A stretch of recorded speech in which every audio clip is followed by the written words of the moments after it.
sva su sela rovačka u teškom životu bila. Jer je teren takav bio. Ljudi su bili zbliženi lijepom ljubavi, povjerenjem. Držali su se ljudi jednoga čvrstoga, određenoga karaktera.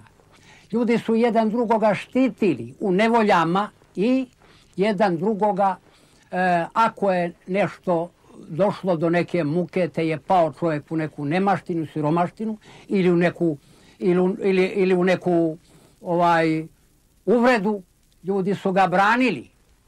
Ljudi su takvi bili da je bogatije bilo to ljudsko ponašanje i ta ljudska ljubav, no ovo današnje bogatstvo.